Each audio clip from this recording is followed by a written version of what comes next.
Hello बच्चों, कैसे हैं आप सब। आई होप कि आप सब बहुत बढ़िया हैं। आज की वीडियो में हम बात करने वाले हैं लर्निंग आउटकम पे आधारित जो गैप सामग्री आपको दी गई है। तो मैथ की कक्षा 8 की वर्कशीट नंबर 21 से शुरू करेंगे। इससे पहले की जो वर्कशीट हैं उनका सॉल्यूशन मैंने आपको डिस्क्रिप्शन में लिंक दी है, वहाँ से जाकर आप क्लिक करेंगे तो मिल जाएगा। ठीक है बच्चों, हिंदी का भी कंप्लीट मैंने आपको बता दिया है और इंग्लिश का भी कंप्लीट करवा दिया है। तो डिस्क्रिप्शन में लिंक है, वहाँ से जाकर आप जरूर देखें। चलिए शुरू करते हैं। ठीक है, पेन कॉपी लेकर ही बैठे जिससे आप इन क्वेश्चन को सॉल्व करते जाएं। ठीक है, आपको सॉल्व भी करना चाहिए। तो देखो बच्चों, सबसे पहले वर्कशीट नंबर 21 में आपको क्या कहा गया है, आपसे कहा गया है अनुपात। ठीक है, तो अनुपात बच्चों हमेशा एक ही यूनिट में निकाला जाता है। जैसे कि अगर मैं कहूँ आपसे कि 5 लीटर और 10 मीटर इसमें अनुपात निकालिए, तो इसका अनुपात नहीं निकलेगा, याद रखना। क्यों? इधर लीटर है, इधर मीटर है, याद रखना। एक ही यूनिट में निकलेगा। जैसे अगर 5 लीटर है ना, और मैं कहूँ आपसे कि 100 मिलीलीटर, इसमें अनुपात निकल जाएगा क्योंकि एक ही यूनिट है। देखो ये मिलीलीटर है ना, इसको भी हम मिलीलीटर में बदल सकते हैं। 5 लीटर को 1000 मिलीलीटर बराबर होता है 1 लीटर। तो 5 मिलीलीटर बराबर 5000 मिलीलीटर। ठीक है, अब हम इन दोनों में क्या करेंगे, हम कुछ नहीं करते हैं। अनुपात में से आपसे कहा जाए कि 28, ठीक है, और आप 20 का अनुपात निकालें तो 28/20 रख दें और इनको छोटे छोटा काट दें बस अगले, है ना। 4 से कट रहा है, 4 सत्ते 28 हो जाएगा, 4 पंचे 20 हो जाएगा, तो अनुपात हो जाएगा 7:5। बड़ी से बड़ी संख्याओं को क्या करना पड़ता है, काटना पड़ता है। तो आपको अनुपात मतलब उन दोनों संख्याओं के बीच क्या संबंध है वो हमको मिल जाता है। ठीक है, चलते हैं क्या क्वेश्चन दिया गया है करने के लिए, प्रयास कीजिए। पहला तो है आपको सॉल्व दिया गया है, दूसरा आपको एक आयत दिया गया है, आयत की लंबाई चौड़ाई का अनुपात निकालना है। तो मैंने रख दिया लंबाई और चौड़ाई बराबर, लंबाई 5x है, चौड़ाई 3x है। x से x कट गया है ना, ऊपर नीचे है ना x, तो x से x अगर आपका कट जाएगा तो बचेगा आपके पास 5 और 3, यही जो है आपका सूक्ष्मतम है। अब तो कट नहीं रहा ना, तो यही जो है आपका अनुपात हो जाएगा। लंबाई चौड़ाई में 5 और 3 का अनुपात है ना। नेक्स्ट क्वेश्चन है 8 किताबों का 20 किताबों से। ठीक है, तो देखो 8/20, अब मैंने इसको काटा 4 से, 4 दूनी 8, 4 पंचे 20, तो 2:5 जो है इसका सबसे सरलतम रूप है, वही अनुपात होता है। ठीक है, 200 ग्राम बटे 5 किलोग्राम, तो मैंने क्या किया, 200 ग्राम रख दिया और किलोग्राम को भी ग्राम में बदल लिया क्योंकि यूनिट हमको एक ही लगानी है, याद रखना। जैसे 1000 ग्राम बराबर होता है आपका 1 किलोग्राम, तो 5 किलोग्राम में हो जाएंगे 5000 ग्राम, ऊपर तो है ही ग्राम। ठीक है, तो आपका आ जाएगा, अब 2 जीरो से 2 जीरो कट गए, 2 से 1 कट गए, तो आपका हो जाएगा, देखो आपका 2 जीरो से 2 जीरो कट जाएंगे, तो 2 एकम 2 और जो हो जाएगा आपका 25। ठीक है, अच्छा तो आपका आंसर आ जाएगा 1:25, याद रखना 1:25 आ जाएगा, ये नहीं आएगा। ठीक है, वो जल्दी में हो गया है। 1:25 जो है आपका सही आंसर हो जाएगा। ठीक है, इसका चलते हैं बच्चों नेक्स्ट पेज पर। वर्कशीट नंबर 22 में आपको दिया गया है समानुपात। ठीक है बच्चों, क्या दिया गया है, समानुपात। समानुपात क्या होता है कि अगर एक राशि बढ़ रही है तो उसी क्रम में दूसरी राशि भी बढ़ेगी, वही होता है समानुपात। ठीक है बच्चों, जैसे कि अगर मैं कहूँ आपसे 2 साबुनों का मूल्य है 10 रुपए, तो 4 साबुनों का मूल्य क्या हो जाएगा, तो वो 20 रुपए हो जाएगा। मतलब 4 साबुन, 2 साबुन थे 10 रुपए थे, 4 साबुनों के तो 20 रुपए हो गए। ये होता है समानुपात। अगर एक चीज घटेगी तो दूसरी राशि भी घटेगी। ठीक है, ये होता है समानुपात। तो चलिए बच्चे, इस पे आधारित जो क्वेश्चन है उनको देख लेते हैं। क्वेश्चन नंबर 2 कहा गया है, किसी कंपनी में काम करने वाली महिलाएं और पुरुषों का अनुपात है 11:7। यदि पुरुषों की संख्या 112 है तो महिलाओं की संख्या क्या है। देखो बच्चों, इधर रखा मैंने महिलाएं, इधर रखी पुरुष। ठीक है, महिला बटी पुरुष, महिला है कितनी 11 अनुपात में, पुरुष है आपके 7 अनुपात में। ठीक है, और बराबर में रखा मैंने 11 अनुपात है और हमें पता नहीं है संख्या किसकी, महिलाओं की, लेकिन 7 रेशियो पुरुष का है, हमें इनकी पता है संख्या 112 है। मैंने क्रॉस मल्टीप्लाई कर दिया, कैसे 112 का गुणा कर दिया मैंने 11 में, 7 का गुणा कर दिया x में, तो 111। हमें इसको थोड़ा बड़ा कर दें जिससे आपको क्लियर दिखे। हाँ, मैंने अब क्या किया, 112 का गुणा 11 में किया तो 1232 आ गया, और 7 का किया तो 7x आ गया। अब 7x इधर गुणा में है, इस तरफ जाएगा तो भाग में हो जाएगा। आप भाग दें इसका 1232 में, तो x बराबर आ जाएगा आपके पास 176। इन महिलाओं की संख्या है 176। ठीक है, अगला क्वेश्चन आपको दिया गया, क्वेश्चन नंबर 3, 25 पैसे और 5 पैसे और 25 पैसे, तो 20 पैसे तो कितने, तो मैंने बस एज वेल एज रखा है। देखो 5 पैसे बराबर 25 पैसे, ठीक है रेशियो, तो इधर 20 पैसे और इधर x रख दिया मैंने। ठीक है, अब मैंने क्या किया, क्रॉस मल्टीप्लाई कर दिया। ठीक ठीक है, सभी पैसे पैसे हैं तो कोई दिक्कत ही नहीं। क्रॉस मल्टीप्लाई से इधर 5x इधर रख दिया और 25 का 20 में किया तो 500 आ गया, 5 से 500 कट गए तो 100 पैसे। ठीक है, चलते हैं बच्चों नेक्स्ट पेज पर, page number worksheet number 23। Worksheet number 23 में आपसे कहा गया है कि एक 3 मीटर लंबी लकड़ी की परछाई 4 मीटर लंबी है। ठीक है, 3 मीटर जो लकड़ी है उसकी परछाई है 4 मीटर। ठीक है, तो 24 मीटर अगर लंबी है कोई चीज़ तो उसकी परछाई, तो ऊंचाई ज्ञात करना है खंबे की। तो मैंने इस तरह से देखो रख दिया है। ठीक है, अब देखो मैंने क्या किया, क्रॉस मल्टीप्लाई कर दिया है। ठीक है, x गुणा 3 में किया 3x, 24 का 4 में किया 96, आंसर आ गया x बराबर 32, क्योंकि 3 गुणा में है इस तरफ जाएगा तो भाग में हो जाएगा। चाय बनाने के लिए दूध और पानी का अनुपात है 1:3, तो दूध और पानी तो 1:3।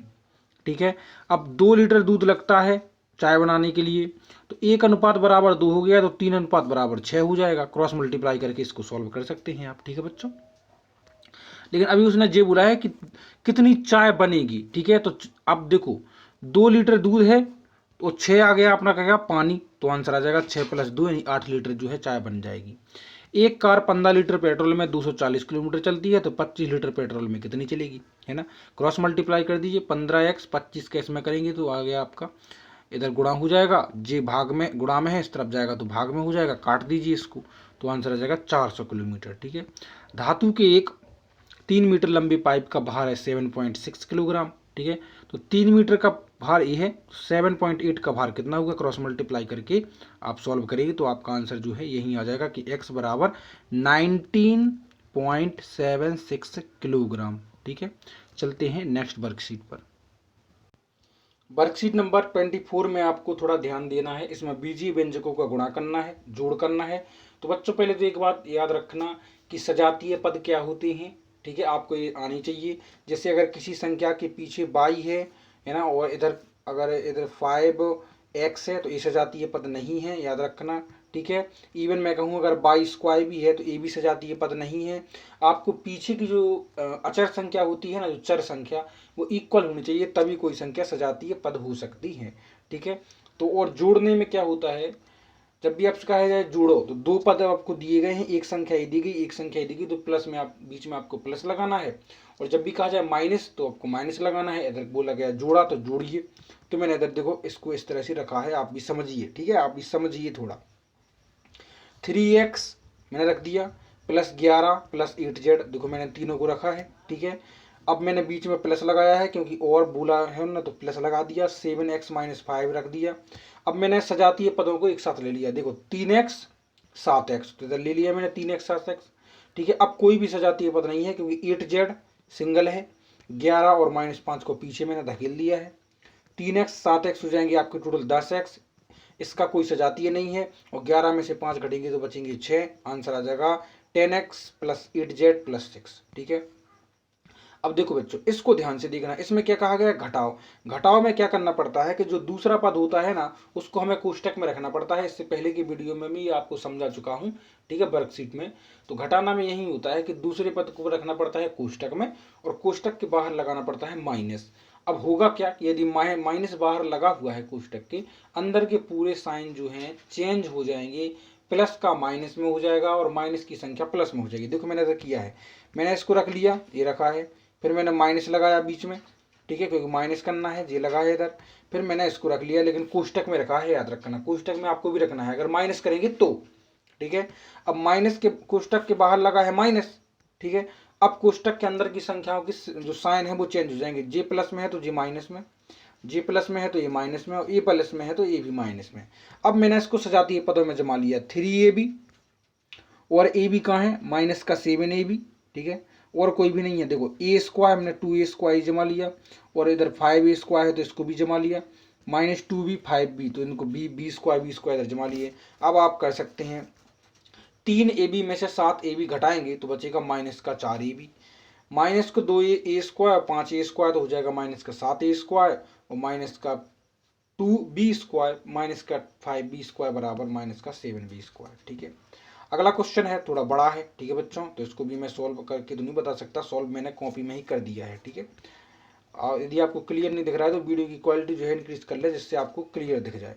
ठीक है, तो देखो कहा गया है आपसे कि इन दोनों के जोड़ को इसमें से घटाओ।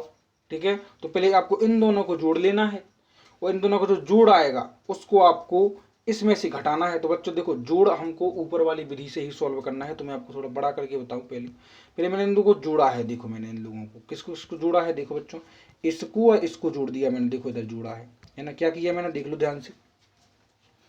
इसको और इसको मैंने जोड़ा है। सजातीय पद कौन कौन से हैं मैंने वो देखा पहले। सजातीय पद कौन कौन से हैं, तो इसका तो सजातीय पद नहीं मिला। ठीक है, इसका मिल गया एक्स स्क्वायर बाई क्यूब। देखो ये है आपका एक्स स्क्वायर बाई क्यूब। ठीक है, एक्स स्क्वायर बाई क्यूब। उधर भी एक्स स्क्वायर बाई क्यूब है। तो इन दोनों को मैंने देखो प्लस का 2 है और माइनस का 3 है। प्लस का 2 माइनस का 3 बन जाएगा माइनस का 1। तो मैंने रख दिया इधर इधर 1 भी लगा ले, कोई दिक्कत नहीं है। ये विजातीय है तो मैंने इसको, अब जो जोड़ तो इतना आ गया। फिर आपको इसमें से घटाना था तो मैंने इधर रख दिया, फिर माइनस लगाया। और यहाँ पता है कि जब भी घटाते हैं दूसरी संख्या को हमेशा कोष्टक में रखते हैं, तो वो कोष्टक में रख दिया मैंने। इसको थोड़ा छोटा करके बताता हूँ मैं आपको। ठीक है, फिर मैंने जो है इसको अरेंज कर लिया किसते, सजातीय पदों के माध्यम से। और इस तरह जो आपका फाइनल आंसर निकल के आया वो आया आपका ई वाला। देखो आपको इधर दिया गया है, इधर रहा। ठीक है, ये है आपका। ठीक है, 6/4 दिया गया है, याद रखना। जो लास्ट में जो है आपका जी ये दिखा गया है। ठीक है, अगला क्वेश्चन क्या है कि सुमन के पास 5xy टॉफियां हैं और समीना के पास 3xy टॉफी है। तो सुमन की टॉफी समीना से कितनी ज़्यादा है। कुछ नहीं करना है, घटाना है ना। 5xy में से 3xy घटाएंगे तो 2xy ज़्यादा है टॉफी। अगला है किसी आयत की लंबाई और चौड़ाई दी है तो परिमाप बराबर 2 इंटू एल प्लस बी आयत का। तो 2 इंटू एल हमने रख दिया, लंबाई और चौड़ाई रख दी, इन दोनों को प्लस कर दिया 7x प्लस 7y। और जब बाहर कोष्टक के 2 है तो दोनों में गुणा होगा तो 14x प्लस 14y जो है आपका फाइनल आंसर आ जाएगा।